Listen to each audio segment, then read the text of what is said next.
Hello, everybody. Welcome to lecture 3. We're going to go ahead and do a little bit of overview of what's going on with some of the assignments. So I sent some of you all an email about missing assignments or assignments that have not have not been completed, but are just like still in progress. So be on the lookout for those from the week 1. A lot of you all already got back to me, but those that have not, please look at that email. Let me know what your thoughts are if you are able to finish those. That would be great. I want to make sure that I can give everyone credit for all of the work that they're putting in. Week 3, the lecture there, we have that writing assignment in there. That is currently not functioning properly in McGraw-Hill. So the writing assignment from week 3, you'll not be required to do. I'm just going to pull that off of Blackboard because that is not working at this point. And really, you can just go ahead and go through the next assignment for that, and that will work just fine.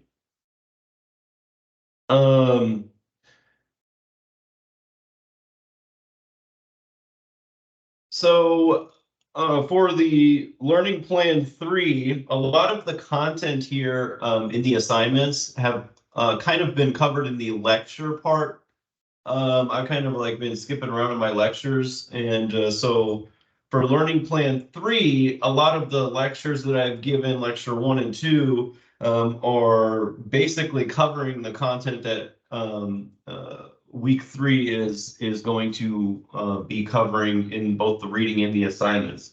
So it is there is more alignment between those first 2 weeks and week 3, but it's important to make sure that you read the content from the book so the homework assignments then directly correlate to that reading. So just know that as far as the week 3 lecture that I'm going to do now, that content does tie into this week a little bit, but mostly for weeks 4 and 5 and so on. So what I'll be talking about today will kind of relate more to things in the future that are coming along the way. But it's nice to see that, it's nice to be able to see all different aspects of marketing and how they'll kind of like work together in this kind of complicated little I guess environment that we have in marketing. So as you're reading about things in one aspect of marketing, I'll be talking about things in the other aspect of marketing. You'll be able to kind of see how this all comes together, really, both the business side, the promotional side, etc. Okay. So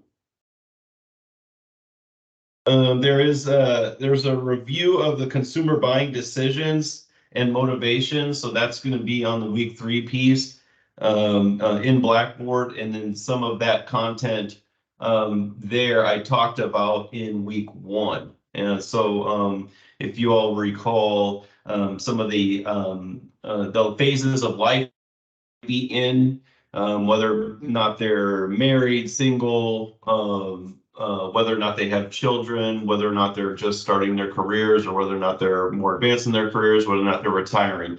All part of the buying decision. And week 3 content that you'll be reading and doing assignments for speaks more to that this week heavily. Now the product mix portion of week 3, segmentation, targeting, and positioning are all going to be have been a little bit touched on and talked about. If you recall, I did talk about more segmentation and target markets and product positioning a little bit. That's going to be covered in both week 3 a little bit and then week 4. So next week it'll be week 4, but I already talked about that in learning in lectures 1 and 2. So just know that things that I'll talk about in the lectures kind of preempt what's coming up in the learning plans as we kind of move forward. It kind of doesn't necessarily jump around, just kind of preempt. So it's kind of like a little bit of a appetizer, let's just say, sort of a sample of what's to come, and then you'll kind of really dive deep into like the current stuff in the weeks, and then that'll kind of support what the lecture is sort of talking about in the future. But if there is any like confusion about stuff, it seems like everyone has been doing really well as far as understanding things. If you'd like to like take some time, let's say 30 minutes a week, 15 minutes a week, what have you, to set up a time, we can do a video chat and then talk about some of these things, or just in general talk about ideas about marketing or what's going on, or capture some of my thoughts about what's happening in marketing and where I think marketing is going in the future. I do like to have these types of conversations, and I would be happy to have those conversations with you, and we could set up regular recurring meetings on that. I do have that going on for certain students, and it's very fulfilling. I learn a lot. You guys seem to learn a lot as well from those that I've spoken with. That door is always open for you. Okay. All right. So let's get started in this lecture here. Okay. Give me one moment. Right. And let's see. I'll share this up.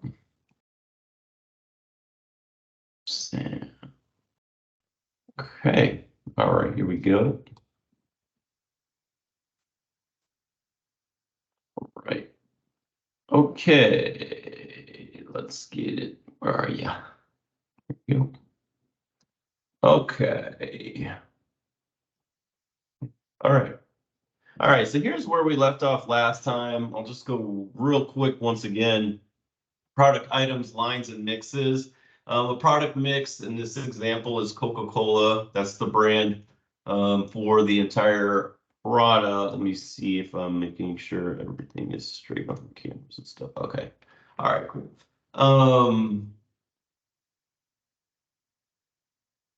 Here we go. So Coca-Cola's entire product mix, like mentioned earlier, has multiple product lines within it. So the product lines that Coca-Cola has, and then there's an addition to more of these, but these are just some examples, because they probably have like water flavoring and the other different types of products too, barbecue sauces, and who knows. But this is kind of focusing on like the drink products. So different product lines for their drink products include soft drinks, juices, waters, sports drinks, and teas. Then within that kind of bucket, there are product items. And then so within the soft drink product line, Coca-Cola, the company or the organization, then has Coca-Cola, the drink, Coca-Cola Vanilla, Coca-Cola like Zero, Sprite, Barq's Root Beer, Fresca, even things that are not branded Coca-Cola will all fall under the soft drink product line. Okay. Next, there's these let's see.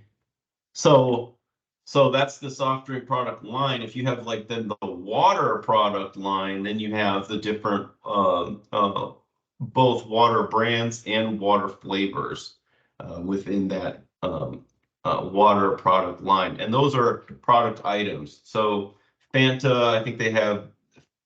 Well, actually, I'm not going to do the soft drinks line anymore. We're going to do the water, or let's say the sports drink line here. So we have the it looks like a Powerade, I think it is, that they have, but they have then a product item that is like the Powerade strawberry, the Powerade grape, the Powerade blue, etc., or Gatorade, or those types of things. Okay, I'm not sure if Gatorade is even a Coca-Cola product, but I think you get the idea that there's an item, which is the Coca-Cola Vanilla, that thing itself, and then there's the line, which is the soft drink category. That's the product line. And then the overall is the product mix with just the Coca-Cola brand itself with all of their different product lines underneath it.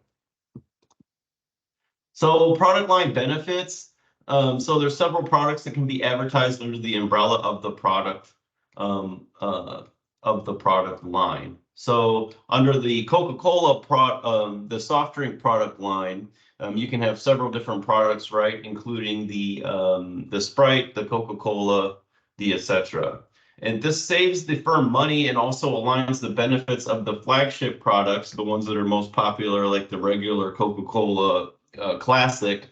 And I don't know if they still call it that, but that's what it used to be called, at least. The classic Coca-Cola, that flagship product could actually has a lot of benefits in the market for people, and then those benefits align with the other products. So then their market value, or that equity that Coca-Cola Classic brings, can actually raise the value and equity of the other products that it's associated with through Coca-Cola Corporation.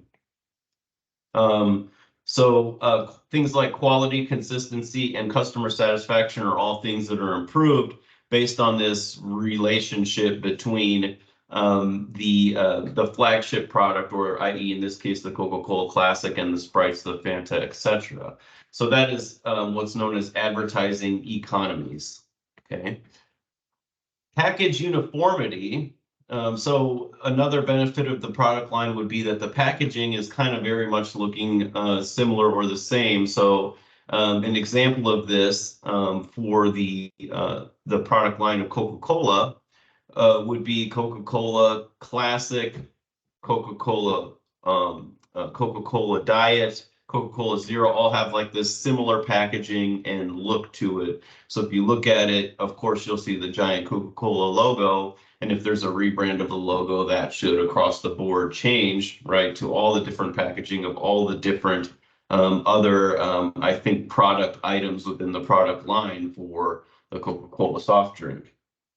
So really, it's just recognition and ease of recognition, because ultimately, you don't have very much time as someone's wheeling a cart through a grocery store to see a box and pick it up and realize what it is. A lot of times grocery stores are super busy with people and that type of thing. And not only in the public, but also digitally, we're inundated with a lot of distractions and things. So having that clear package, i.e. design uniformity, is important in that way too, to draw attention, because when a package for a product line is uniform with all of its other items within, that value to the customer, that past customer satisfaction that customer might have had, are all basically things that are triggered within the buyer to actually make another purchase, a repeat purchase, and to become like a consistent customer. Standardized components. So this benefit allows firms to standardize and reduce manufacturing and inventory costs. So basically, the best example of something like this would be like General Motors brand. So some of the coupes and sedans, and even some of the SUVs and pickup trucks, use a same motor or a similar motor or similar brakes, etc., or other parts that are interchangeable, and this reduces the cost of the manufacturing process for a car, essentially, or things like that.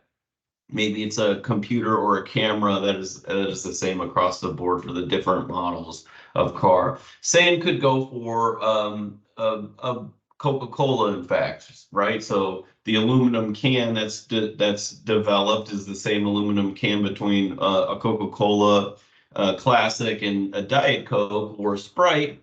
So really, all it is then is just the printing process that's going to change and creates a unique characteristic of the packaging, i.e. the aluminum can, amongst its other family of branded products. So that same manufacturing process happens with the can for the Classic, and then the Diet and the Fanta, etc. So standardized components. you think about like the different sizes too, like they have those half can sizes and those large can sizes, etc. Somewhere along the way, leaders within the Coca-Cola Corporation thought, doing this smaller packaging or smaller aluminum can made a lot of business sense and could increase sales. And as I look back, I think, well, why?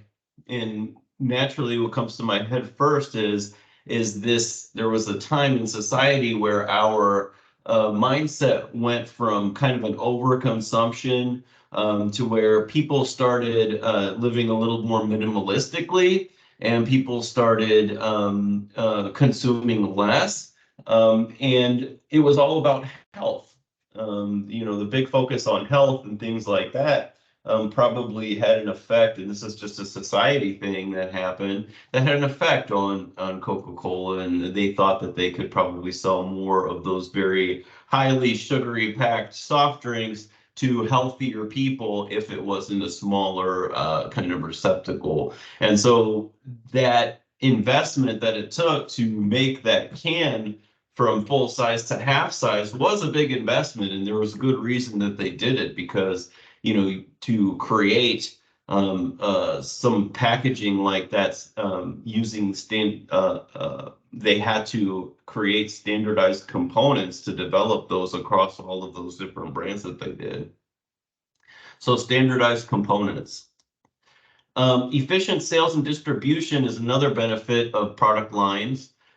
This helps provide a full range of choices to consumers, which makes distributors like Walmart and Target be more inclined to stock the company's products on the shelf if it offers a full line. So distributors, which are companies like Walmart, Target, etc., it makes it easier for them to carry more of the brand's products if the manufacturing brand such as Coca-Cola develops a fuller range of product lines. Okay, so Walmart is going to get a truckload of not only Coca-Cola Classic, but they're going to get the Diet Cokes, they're going to get the Fantas, they're even going to get the waters and the sports drinks and all that stuff, all on the same shipment. So it's easier to order, reorder, and they can actually depend on the original manufacturer, Coca-Cola, better, because it's coming from one place rather than multiple places. A truck could, a product could get lost and things like that. So it's much easier and more of a surefire way for the distributors too. So that makes it attractive. The aspect also makes it cheaper to transport and warehouse the products for the distributor as well.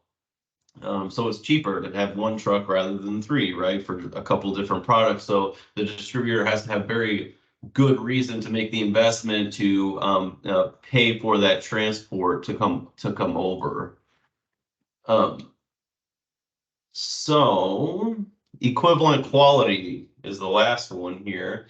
Purchasers and distributors believe and expect that all products in the line are about equal in quality. So again, it's like that kind of name recognition. Coca-Cola equals quality, and then so that is another benefit there. This is kind of a blurry picture, but there was an advertisement for Coca-Cola in general, and it was called Coca-Cola Open Happiness Campaign. I think if you probably Google search that, you could find what it was like, but it basically was about just the Coca-Cola company in general, rather than just the individual soft drinks. It kind of promoted the entire line of soft drinks. So there are moments when advertising, like the actual product mix, is part of it too. And so I think this one was featured in the Super Bowl commercial sometimes. So it was something more far-reaching and broad, and so it makes sense to reach a huge audience like that with more of like a general message, I would call it, in regard to the Coca-Cola Corporation, the umbrella entity there, rather than focusing on one or two products within. So there's also product items, lines, and mixes may have adjustments made to them to make them more marketable at a certain place, time, and to certain individuals and things like that. You just have to keep updating these products to make them appealing to potentially a new up and coming demographic, or just keep things fresh in the product mix to encourage current customers to potentially upgrade and things like that to new products, etc. So in this case, naturally, I went with the Apple example. So there are different qualities here. So product modification includes quality modification, the functional modifications, and style modifications of a product. Quality modification is a change to the product's dependability and durability. It lets the manufacturer increase or lower costs in the manufacturing of the product for the end consumer. An example of this would be the different types of Apple iPhones. So you have like the Pro model, you have like the kind of the basic model, and in some cases what they developed is kind of the economic model. So they decrease the amount of the quality of metals. For instance, I think they went from like aluminum to some other kind of a plastic shell in some of the phones, but then changed the color to have like a wider kind of spectrum of colors for the product, etc. So that's kind of a modification that they could then lower the price and then appeal to a different market. Functional modification, this is a change in the product's versatility, effectiveness, and convenience. So example would be like if a cat litter says it features a 10-day odor control, or some kind of a feature that's improved like that. So another functional modification for, let's say, the iPhone could be like the additional third camera on there. So it's a little bit of a modification. Yes, they came out with iPhone 14s, and most of them have a two camera system, but then the Pro model has the 3 camera system. And so that's the functional modification that makes the camera system better, which gives it a more effectiveness. It could be versatility as far as taking pictures in darker areas and things like that. Okay. A big one too for functional modification might be cars or vehicles. So a Toyota Camry, let's just say, has a base model of the car, but then you can buy a higher trim, which has more maybe like performance brakes or more safety features like a rear view camera or radar system around it. Another functional modification for a product in the market.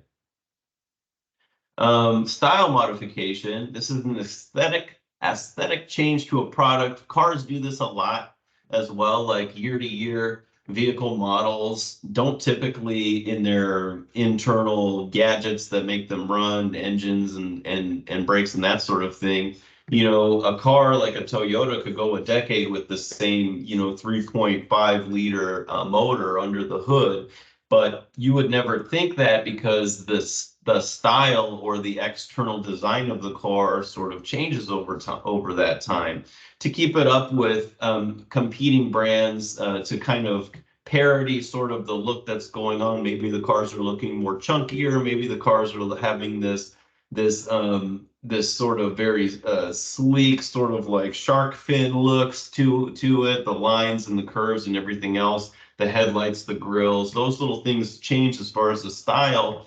modifications to make them more appealing in the market, to make them fit what's changing in the auto industry as far as the look and feel. But functionally, as opposed to the functional modification of the product, it's all basically the same as the year before, and so on. So, you know, take that into that's something to keep in mind, which is kind of cool, actually. So then there's also adjustments to products as far as repositioning. So the best example I could find here was from SeaWorld. And so there was a documentary at one time called Blackfish, and it exposed poor treatment of orca whales at SeaWorld. And so this movie became very popular, and I believe it was on Netflix, I think, a while ago. It became super popular. People were pretty much outraged. There was a lot of news coverage about it. And so this was completely out of the company's control. It was an uncontrollable influence on the business. And so they had to make an adjustment to deal with that. So what they did was they actually just stopped doing doing stunt-based shows featuring these types of whales. So things that might trigger repositioning would be changing demographics, declining sales, changes in the social environment, which is what this example speaks to, as well as declining sales too, and changing demographics. It kind of speaks to them all because the younger generation came up being a little more educated on what the reality was about these whales and why they do these tricks. And this just came from these abusive practices per the Netflix documentary. And that kind of pushed the brand to reestablish this as an uncontrollable influence on making adjustments to this product. Another product adjustment could be the product line extension.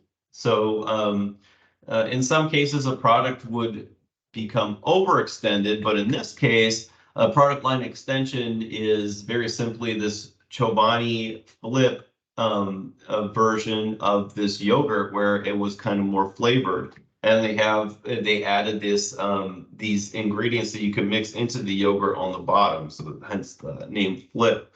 So so that is something to keep in mind. Now, there's a thing called product line overextension, where some products in the line do not contribute to the profits because of low sales, or they take the sales from another product.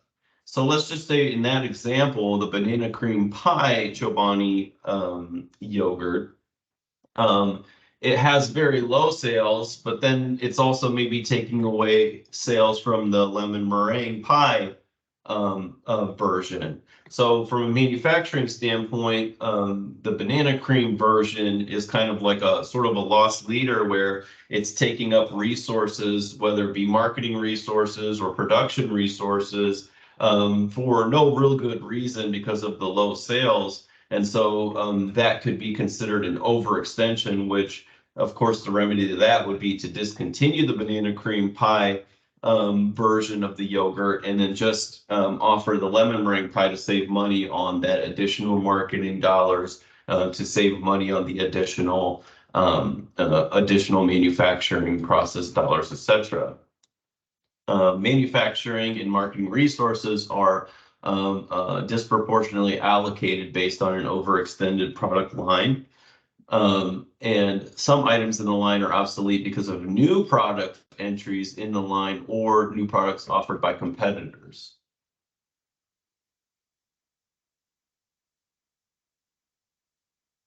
Now, a solution to an overextension product line is a product line contraction. So essentially, like I said earlier, it's just a removal of the product entirely. So in 2016, automobile brand Toyota got rid of the Scion brand that they had probably for like a decade or so, maybe a little over. This brand they had called Scion. The brand originally was intended to be positioned as a youthful brand. So it's kind of like new, they had more of a newer look to it and things like that. They adopted this boxy look for this particular sedan model. And then they had another sedan or a coupe, both sedan and a coupe model that was more sleek and kind of like race car-ish looking. It helped Toyota attract younger buyers, but the company failed to differentiate the Scion from its other line already existing. So Toyota had other vehicles in the Toyota line that were very similar to the Scion, and it just kind of did not take off as well as they thought. It was an overextension. So Scion was an overextension to Toyota, the manufacturer, and this car essentially was starting to compete with Toyota's baseline vehicles or baseline branded vehicles. The benefits of product line contraction, resources become concentrated on the most important products so firms can focus advertising, product improvement, money, etc. So kind of what I was talking about earlier is the benefit of contracting. Another benefit is managers no longer waste the resources trying to improve the sales and profits, and even research and development can be time and dollars and can be saved by the contraction, because then they can go on to do more productive things with their time and money and resources, such as employees. New product items then have a greater chance of being successful because more financial and human resources are available to manage the things that are actually getting the bottom line to grow, as opposed to not the ones that are not. So another product concept is branding. So there's branding essentially gives marketers the ability to distinguish one product over the other in the market. So obviously, a brand is a name, term, symbol, design, or a combination thereof. Usually normally we see it as a combination thereof that identifies a seller's products. It allows for product identification, repeat sales, and new product sales. So, you know, there is a lot of like rebranding of things, right? Changing the look and feel of a brand, changing a brand's identity and things like that happens a lot often. And sometimes that's not a good thing to be changing too often, right? If you are looking for an employee, let's just say you're a business and you see a resume of one employee that has, 10 years marketing experience, and then at one company, and then 5 years at another, and then the opposing candidate has 2 years at 5 different companies over that same time period. Let's just say, I'm not sure if that math works out, but you kind of get the idea, is that one looks at one resume and says, okay, well, this is a kind of more consistent, solid brand, as we were talking about as far as marketing. Each person individually is like their own brand. That brand of resume one communicates to me, based on the experience, solid dependability, a very niche expertise within a certain maybe industry or company and that type of thing. The other one is a little more scattered, changing, trying to find itself, not sure, not sure where it wants to go in the future. And you think of companies in that way and brands that way, you kind of get the idea of like what branding actually kind of means. So how does a brand help repeat sales and new product sales? Brand equity. A brand with high brand equity has high awareness, perceived quality, and brand loyalty among customers.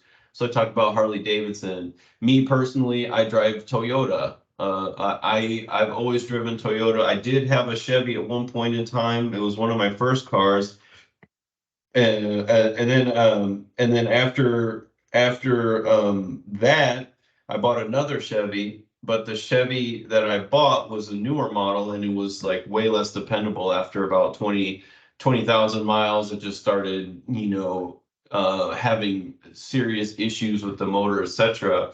And so prior to the first Chevy that I got, I had a Toyota. It was my dad's. My dad's Toyota was like from the 80s with the gear shifter and everything. And that had like over 250,000 miles on it, and it was still going. And so I was like, I'm going to try Toyota because I had that great experience with that old one from the 80s. It was like an 80s car. It was great. The flip lights and everything. And then I got a new Toyota, never had an issue with it. So I'm just stuck with that brand. It's just sort of like that perceived quality there. And then as I started getting newer cars, I stuck with Toyota and got like higher end cars from the Toyota Corporation. A brand helps repeat sales through global branding. So a brand that obtains 1/3 of its earning from outside of the country of origin and is publicly available is considered a global brand. And so global brands are seen as higher value because they're a viable option across many different cultures. You see like a lot of individuals too put a huge emphasis on travel, being being a worldly person. Like there's a lot of value in going to different places and learning different cultures and things like that, right? For individuals in and of themselves. If you know how to speak multiple languages, you're seen as someone who has an edge up on people that don't know multiple languages, etc. So like that's the same that goes for companies as well, or like brands as well and companies as well. So I do like to say, like, marketing is integrated in everything. You know, every post you put out there on Facebook to your family, you are marketing yourself. You know, everything you do online, everything you do in person, things of that nature, you're always marketing. You're marketing yourself and your own personal brand. So that's kind of the idea there. Um, all right, so brand loyalty. So this is developed by accruing a large amount of satisfied customers. It's a consistent preference for one brand over all others. So that's what brand loyalty is. And you all probably have that too. You probably have brands that you stick with, come hell or high water. And so this is kind of the same idea. It's more consistent in some product categories over others. So cigarettes, there's people that smoke a certain type of cigarette, have probably been smoking that certain type of cigarette since they started smoking cigarettes when they were kids, or things like that. Toothpaste, even sometimes laundry detergents, cars, like I mentioned, clothing, of course, clothing. Other factors come in as far as cost, as far as social groups that the buyer might be included with or want to associate themselves with, etc. All part of brand loyalty. So brand strategies, there's different types of brands. One is called the manufacturer brand or private brand. So a manufacturer brand, that's a type of brand that's like Coca-Cola, Apple, Lazy Boy, things like that. So a manufacturer brand is a brand like Nike. It's the brand that we think of, right? Other names for this brand are national brand. It's not entirely accurate because some of the brands only operate within like you know, some of the brands that can actually operate globally, etc. But this is kind of like what another name for it. So just think of it as like whatever you think of as a brand, that's kind of what a manufacturing brand is. And then there's a private brand, which is the kind of the example on the screen here. So Kirkland is a brand that is from Costco, which is also, I believe, I don't know who Costco. I think Costco is just its own thing, but then Walmart has their own private brand, and I'm trying to think of what it's called. It's escaping me, but Walmart has their own brand. Oh gosh, I get it all the time too. It'll probably come to me. Um, but Kirkland is a very great brand, actually offered by Costco. This type of brand, this private brand, is is owned by the wholesaler or the retailer, i.e. Walmart, Costco.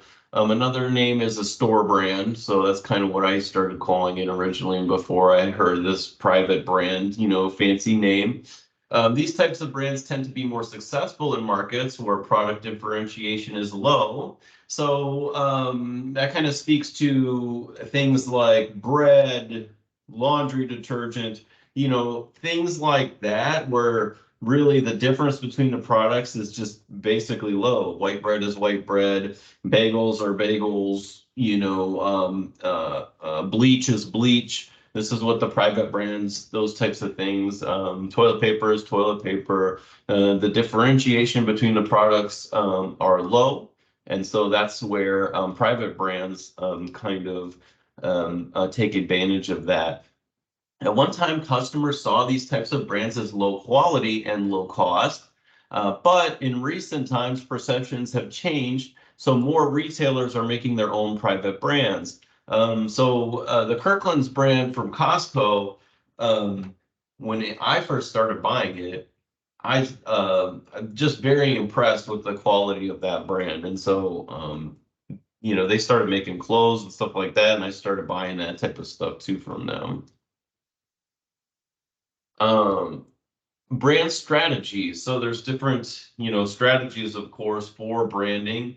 And this is very interesting. Individual branding. So this refers to the practice of companies using many different brand names for different products. The reason why companies do this is because some products vary greatly in use and performance. And another reason is that target demographics per products can be different as well. So if you look here on the screen, you see a bunch of different laundry detergent types. But now the manufacturer of all these different laundry detergents is one company called Procter and Gamble, and they have different laundry detergent brands. They have Bold, they have Cheer, they have Dash, Era, Gain, and Tide.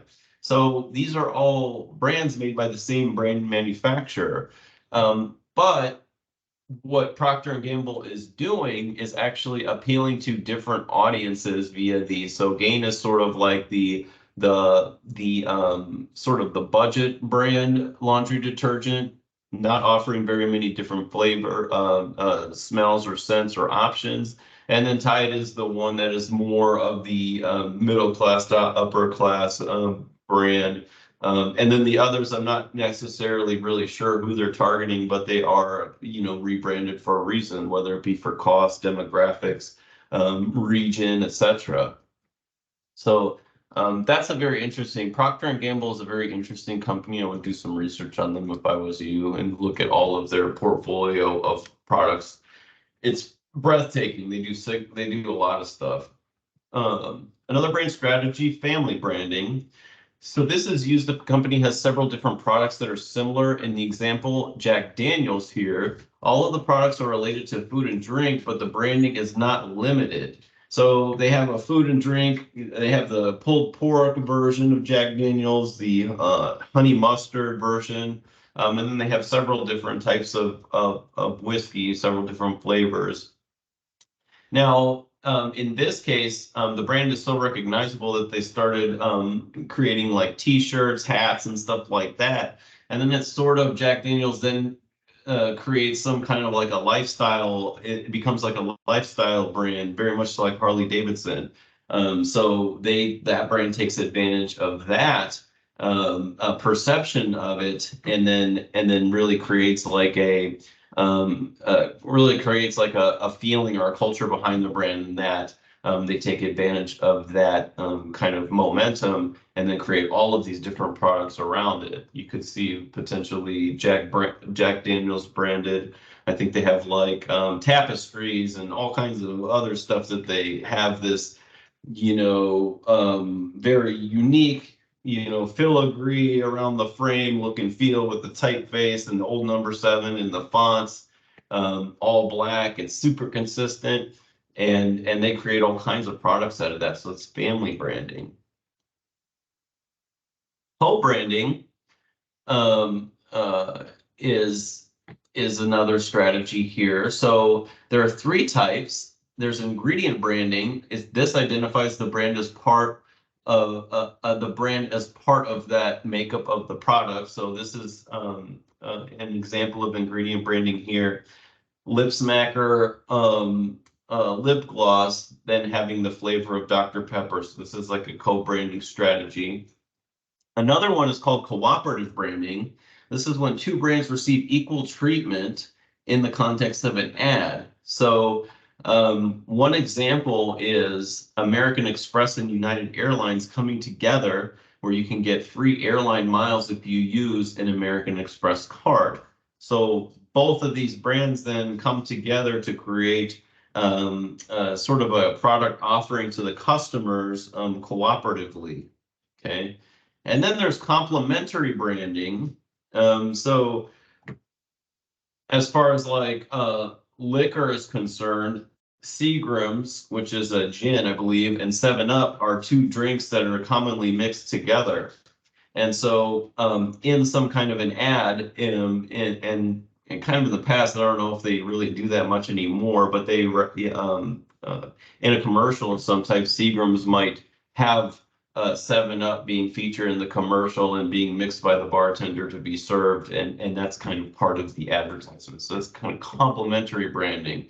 Another drink mixes are like whiskey and Coca-Cola, right? I don't think Coca-Cola like really does complementary branding with any kind of whiskey or company, but you can kind of get the idea of how that sort of works. And my best examples do come from mixed drinks and things like that for that specific thing. Although again, like if if we thought long and hard enough, we could probably find other examples of complementary branding or other opportunities that brands could take advantage of for complementary branding across the board. Actually, going back to that, as I'm thinking about it, Midstate and Lakeland University have a complementary branding piece where at Midstate you could take 2 years of courses at Midstate and then transfer on to Lakeland University. So that's kind of like a complementary branding. It's also cooperative branding too, I think, because well, although we don't advertise together, I think it's probably more complementary than because we don't necessarily advertise that together with both our brands in one piece. It's more complementary where we're kind of suggesting to mix together to get one product or degree. Trademarks. So a registered trademark, which is on the bottom left here, that is registered officially with the government, and this mark should not be used for anything that's not trademarked, like officially through the government. Now, the TM symbol means unregistered trademark, and so that could just be kind of used free willy-nilly, really. It's anticipated that the name or the product, etc., will be registered, but it's not registered yet. So it kind of is put there to deter people almost. And then the unregistered service trademark is similar to the unregistered trademark, although this is just like for a service specifically. All right, so I wanted to go through more with you all.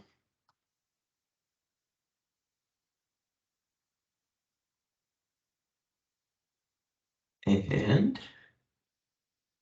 developing and managing products. So these are different product types here. Categories of new products. So new to world products. So a new to world products is a product that creates a new market entirely. So there was a Gatorade bottle cap that can actually inform users on how much they need to drink to stay hydrated using a microchip inside of it. I've never seen this before, but our book from last class actually talked about it. So this really is a product that's completely new. No one's ever heard of this before, etc. It's new to world products, completely new. Now, new product lines. These are products that a firm develops that they do not previously offer. So the product allows the firm to enter an already established market.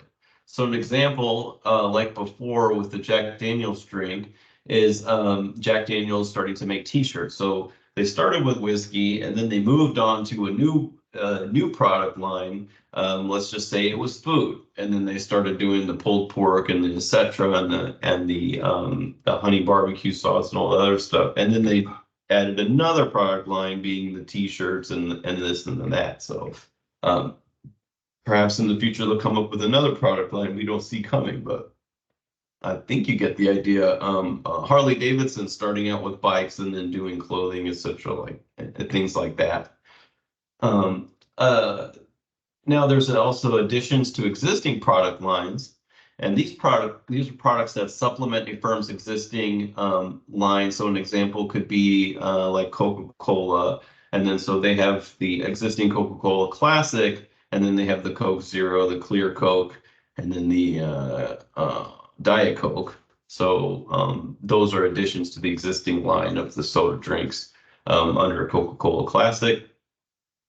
Then there are also improvements or revisions of existing products. So iPhone, for example, I kind of mentioned an improvement or a revision to that existing product was like, let's say the iPhone X with Face ID, Retina display, that type of thing. And then the next version came out with like I'm not sure what they came out with, but then they had like a cheaper version of the phone. So that was like a revision to the previous one from the previous year to then attack a different market, etc. So there's that new product type.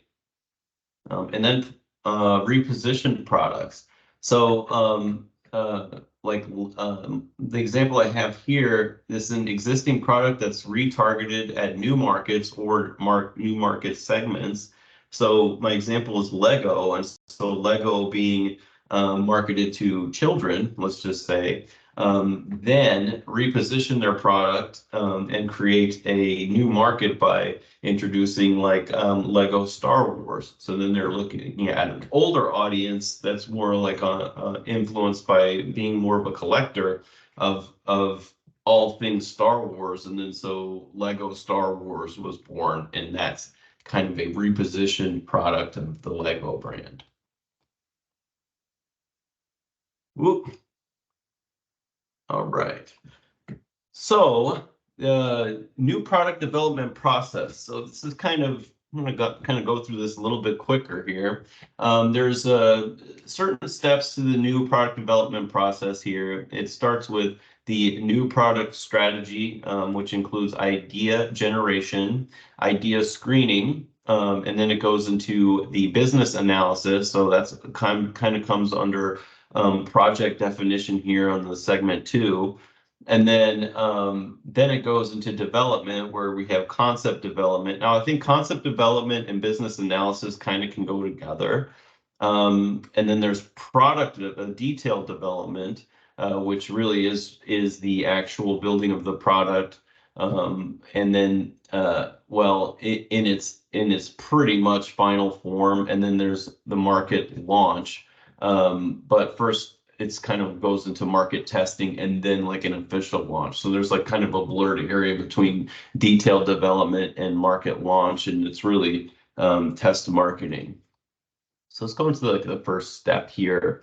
So the entire new product strategy has to have goals that come into alignment from the marketing, business, and executive level in the organization. So the strategy provides general guidelines for generating, screening, and evaluating new product ideas. So let's just say, for instance, it's Apple, right?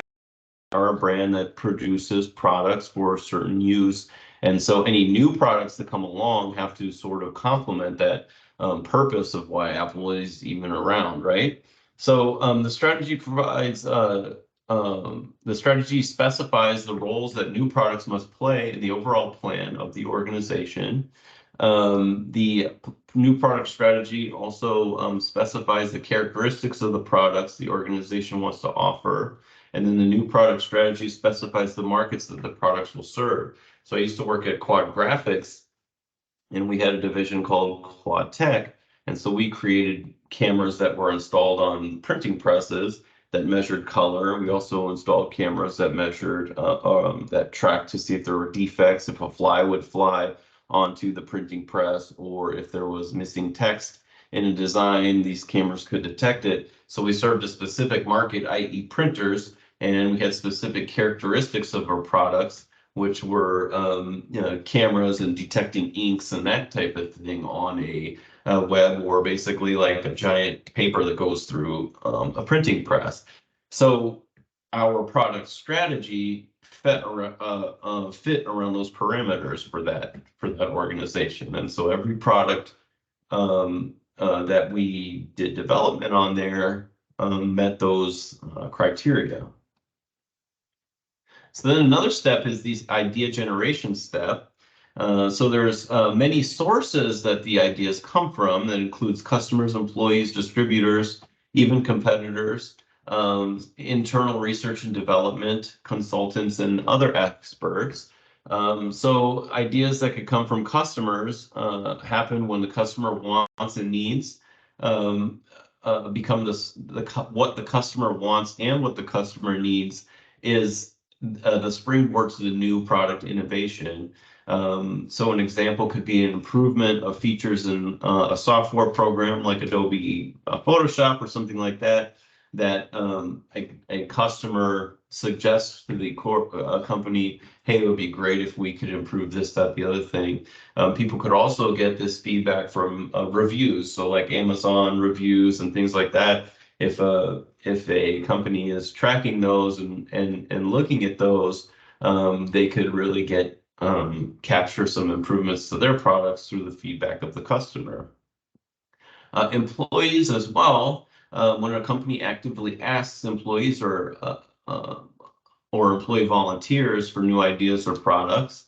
This is where this comes from. Midstate itself has a suggestion box available to all employees to make suggestions on how to make Midstate either a better place to work or make Midstate make Midstate's offering better, things like that.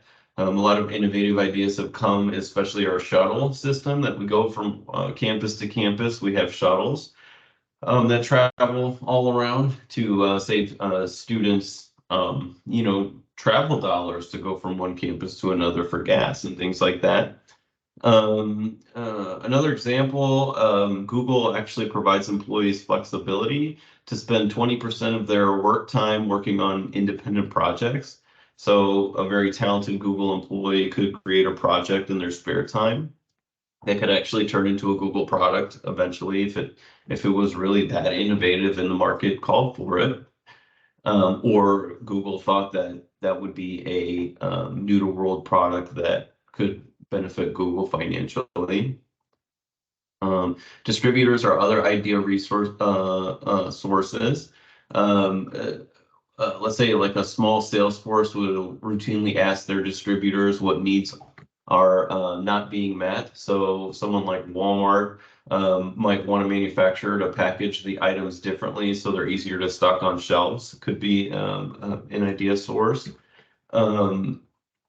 Competitors, when companies monitor the performance of other companies and monitor innovations in their products, can be an idea source as well. And research and development. Internal teams doing research and development on products or new products is another source of ideas. This could include product modifications or new product development. Consultants, groups hired specifically for idea generation for firms, that happens, and other experts. So things like crowdsourcing might be a place that other ideas can come from and things like that. So it's kind of like other. Idea screening. So usually there's a new product committee that screens the ideas. So during this time, concept tests are used to rate the product alternatives. Tests evaluate new product idea before prototypes have been created. So in some aspects, there could be like groups of people coming together to hear out ideas from companies. They might be paid by the company to come in and hear some of these ideas to give their honest feedback about them.